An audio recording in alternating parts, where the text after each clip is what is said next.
Bienvenue pour un nouvel épisode de Pixis, le podcast. C'est un podcast qui s'enregistre aujourd'hui à la Journée Agile 2024, le 7 juin. Nous sommes à l'hôtel Van der Valk à Nivelles et cette journée est sponsorisée par Pixis Belgique, par UCM. J'ai un des cofondateurs de la Journée Agile, c'est Pierre-Emmanuel Dautrep. Bonjour Pierre-Emmanuel. Bonjour Michel. Alors, comment ça se passe la journée? Les débuts de journée, parce qu'on est au début de la journée. Alors, on est au début de la journée pour les personnes. Pour nous, elle a effectivement démarré beaucoup plus tôt ce matin. Mais on est effectivement au début de la journée, donc la keynote est sur le point de se terminer maintenant. Et globalement, je dirais que tout se passe bien. La très grande majorité des participants sont là. Les premiers petits couacs ont été gérés et absorbés. On a encore quelques couacs et difficultés à gérer dans un mode agile, juste à temps. C'était la question que je vais te poser, parce qu'on avait fait une capsule tous les deux sur les anecdotes et les petits accidents de la journée agile et on s'est dit, est-ce que cette année, il n'y en aura pas? Il y en a eu avant, comme le flyer ou des choses comme ça. Et puis finalement, je me dis, en fait, organiser un événement, c'est une aventure où tu n'es jamais à l'abri d'un accident. Alors, on n'est jamais à l'abri d'un accident avant, évidemment. Donc, on peut tout à fait citer, tu parlais l'histoire du flyer, mais dès qu'on va travailler avec des impressions ou des goodies ou ce genre de choses, on est tributaire des délais des imprimeurs ou des sociétés avec lesquelles on travaille, qui sont eux-mêmes tributaires des délais dans lesquels on leur donne les choses, qui est évidemment toujours trop tard. Et donc voilà, donc il y a toujours évidemment des couacs et des soucis, des choses qui n'arrivent pas. Typiquement, cette année, on voulait expérimenter, donc tu parlais de l'ISIT, mais donc je vais faire une petite parenthèse, on les soutient depuis plusieurs années, en fait, depuis après le Covid, où on essaye d'adopter une démarche beaucoup plus durable au niveau de l'événement. Donc, on va faire attention à tout ce qui va être déchets, impressions, consommables. On va également faire attention à tous les aspects de catering pendant la journée. Et donc, typiquement, dans le côté réutilisation, on ne veut plus utiliser de badges jetables pour les participants. Et donc, on voulait, cette année, utiliser des badges réutilisables d'année en année. Voilà, typiquement, les badges, on ne les a pas. Où on en a eu une petite partie, donc on fait l'expérience du coup cette année, comme disent nos amis développeurs, ce n'est pas un bug, c'est une feature. Voilà, c'est la même chose, c'est pas un problème, c'est une fonctionnalité souhaitée. Donc on fait un test en grandeur nature pour les organisateurs et pour les speakers de ce système. Et puis en 2025, ça sera étendu à l'ensemble des participants. Et il n'y a pas que ça, notamment pour l'impression, on a fait appel à un service qui replante des arbres en fonction de l'impression. Ça nous a valu d'avoir un nom, un prénom et un nom qui manquent sur le flyer et une description de ta fonction qui manque. On s'excusera auprès de ceux qui ont reçu ce flyer. Mais je crois qu'ils nous connaissent, c'est pas très grave en soi. Non, c'est ça qui est important, c'est que finalement, quoi qu'il arrive, on rebondit. Et l'important, c'est que finalement, les participants passent une très bonne journée et ne voient pas les petits défauts qui se passent à droite ou à gauche. Alors, j'aimerais qu'on parle quelques instants de la programmation de la journée. Elle est assez particulière cette année sur plusieurs points. D'abord, on l'a dit, la keynote, c'est Douglas Squirrel, que Eric adore, et on aura une interview avec lui au micro en anglais, d'ailleurs, pour la première fois. Mais il y a d'autres grands noms qu'on peut citer. Je vais te laisser un peu nous expliquer. Qu'est-ce qui te touche dans le programme? Qu'est-ce qui te fait plaisir? En fait, je dirais, chaque année, le programme est toujours un peu une recette de cuisine avec saupoudré d'ingrédients maison qui vont toucher l'une ou l'autre personne en particulier. La concoction de ce programme, c'est un peu une alchimie où on va aller chercher à droite à gauche et trouver... La formule que j'aime bien utiliser, c'est trouver un équilibre dans l'hétérogène. Avoir quelque chose qui va bien ensemble et en même temps avec pas mal de variétés. Donc, c'est un mélange des couleurs en quelque sorte, si on prend Cabrel. Un mélange des couleurs et en même temps une uniformité des teintes. On essaye à la fois d'avoir et une variété et une uniformité de thématiques. Tu parlais de Douglas. Il n'y a pas que lui, bien sûr. On l'appelle Squirrel, donc il se fait appeler Squirrel. Ça me fait aussi super plaisir qu'il vienne parce qu'en fait, je l'ai rencontré à plusieurs reprises entre 2010 et 2014 où on suivait un peu les mêmes conférences ensemble et c'est quelqu'un d'hyper dynamique. On peut rappeler le titre de son ouvrage? Le livre qui nous a fait l'inviter ici s'appelle Agile Conversations. Eric en parlera beaucoup plus que moi. Mais voilà, après, parmi les sessions qui, moi, me font très plaisir, ou les speakers qui me font très plaisir de venir, on reçoit Christian Lapointe et Emmanuel Gaillot. Notre formateur Scrum. Voilà, notre formateur Scrum, notre collègue à Paris, qui était déjà venu faire des conférences à la Journée Agile, mais ça remonte à quelques années, donc je suis vraiment ravi de le recevoir ici. Permets-moi la parenthèse, d'ailleurs, que les visiteurs de la Journée Agile aujourd'hui ont reçu un petit bon spécial. Et pendant un an, une seule fois cependant, mais pendant une année, ils peuvent prendre une formation sur notre catalogue de formation Pixis et ils recevront 10% de remise sur le prix de la formation, une seule fois.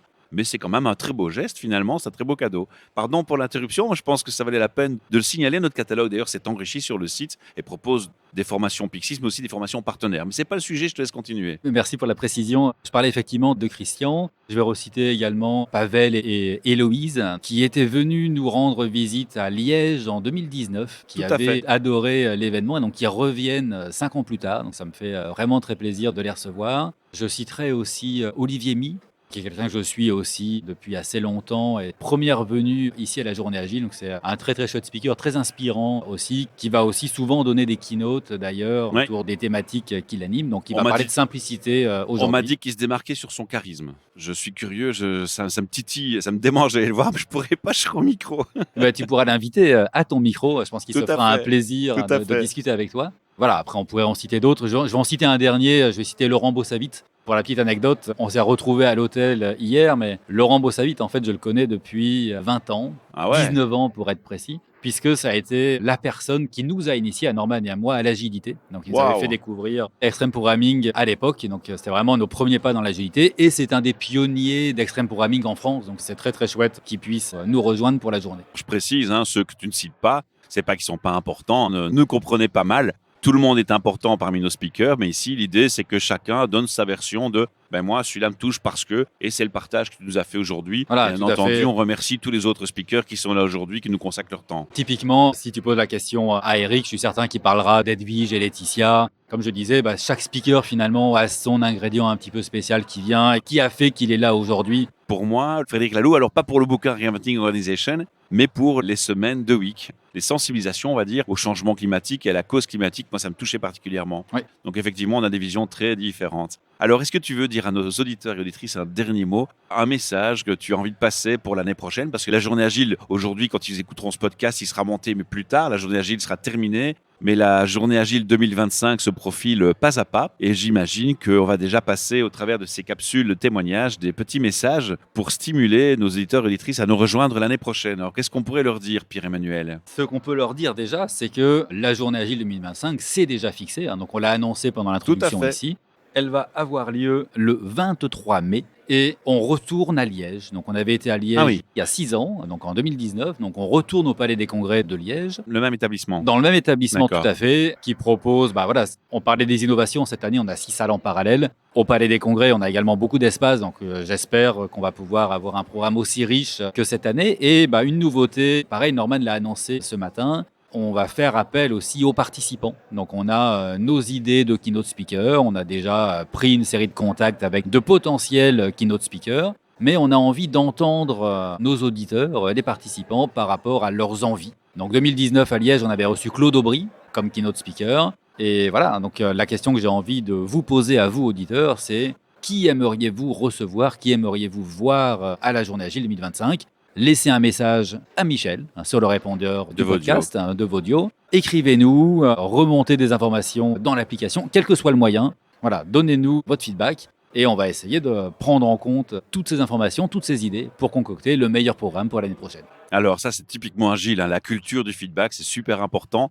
N'oubliez pas de nous suivre. Et alors, pour l'année prochaine, un conseil, ne tardez pas à acheter vos tickets parce que, comme chaque année, on a les retardataires, ceux qui s'y prennent en dernière minute, qui nous envoient des petits mails. Il n'y a vraiment pas moyen d'avoir une place. Ben non, les amis, on vous a déjà dit, prenez-y vous à temps parce que ça évolue. Et puis à un moment donné, quand c'est ça le comble, c'est ça le comble. On ne peut pas faire de magie. On ne peut pas écarter les murs, Pierre-Emmanuel. On est victime du succès. Tu fais bien de le préciser parce qu'effectivement, alors la journée agile est quasi sold out depuis le début, Depuis le pas en début, ouais, j'ai 2010, failli le dire, ouais. n'abusons pas, voilà. 2010, 2011, 2012, c'est le moment de faire grandir l'événement, évidemment. Voilà, ces dernières années, l'événement est sold out chaque année et de plus en plus tôt. Donc l'année passée, on était sold out à 4-5 jours de l'événement. Ben, pour illustrer, cette année, les tickets en pré-vente en janvier, il n'y en avait plus. Voilà, et typiquement, on était sold out 15 jours avant, donc on a encore pu faire rentrer certaines personnes parce que Mais c'était un cadeau, hein, c'était c'est un un geste, hein. cadeau et c'est pas évident, comme tu dis, voilà, les murs ne sont pas extensibles, les salles ne sont pas extensibles et on n'a pas envie d'avoir plein de personnes qui sont debout dans les salles parce qu'ils ne peuvent pas participer à une session. Et puis on l'a dit, hein, même s'il y a des couacs, on est orienté qualité, professionnalisme, et on veut pas que les gens vivent une mauvaise expérience. L'important, c'est qu'ils repartent d'ici avec une plus-value. On va parler encore un dernier mot sur l'application qu'on a développée avec Pixis, parce qu'il y a moyen de voter, de donner une évaluation sur la session qu'on a suivie. On remercie Christopher qui a développé l'application en collaboration avec toi, Pierre-Emmanuel. Un petit mot aussi sur cette application? Oui, alors en fait, c'est la 3e année où on utilise une application, hein. Donc les 2 années précédentes, on avait un partenaire qui avait mis à disposition une application avec le programme. Cette année, on a décidé de réécrire une application. On est dans un mode agile, donc cette année, c'est une version MVP où vous pouvez avoir le programme, les speakers, les sponsors et, comme tu le disais, voter pour les sessions. Et donc l'idée de l'application, c'est vraiment d'avoir un fil conducteur entre nous et les participants tout au fil de l'année. Donc on a cette version MVP pour 2024, on va l'enrichir tout au fil de l'année pour pouvoir, par exemple, en 2025, sélectionner votre programme à la carte, visualiser votre programme, vous enregistrer peut-être. Et donc, on est également preneur de feedback sur l'application. Si vous allez sur les stores, iOS ou Android, vous avez on peut évaluer vous l'application. pouvez évidemment évaluer l'application, vous pouvez laisser des commentaires et vous avez également l'adresse mail développeur. Donc, n'hésitez pas à l'utiliser pour nous proposer des suggestions d'amélioration, des pistes de features qui vous intéressent à ajouter dans l'application. Et donc, typiquement, on aimerait que dans le futur, nos podcasts soient aussi disponibles directement dans l'application Journée Agile. Ah, ça, c'est un bon plan. Moi, je suis favorable à l'idée. Pierre-Emmanuel, je te remercie. Est-ce que tu as un dernier mot à dire avant qu'on clôture? Je vais le dire aux participants de la journée, amusez-vous. Et puis aux auditeurs, venez l'année prochaine. Ouais, c'est clair. Merci à vous pour votre écoute. Et on rappelle et on remercie encore les sponsors, notamment UCM, qui est notre sponsor principal. Mais on remercie également les autres sponsors. HMS, Satellite, Lizit, le Podcast Factory. Les sponsors pour nous sont évidemment primordiaux pour que cet événement puisse avoir lieu sans avoir un prix de billet qui explose pour le participant. Et je vais clôturer même par une remarque, parce que c'est quelque chose que j'ai essayé d'apporter dans ma mission avec vous cette année, c'est essayer d'avoir plus de sponsors. Alors, c'est pas un salon de l'emploi, mais moi, ce que je vais signaler aussi, c'est que quand il y a un sponsor qui est présent comme ça, on est ici dans une communauté de personnes fascinées, passionnées par l'agilité. Il y a un vivier de talent.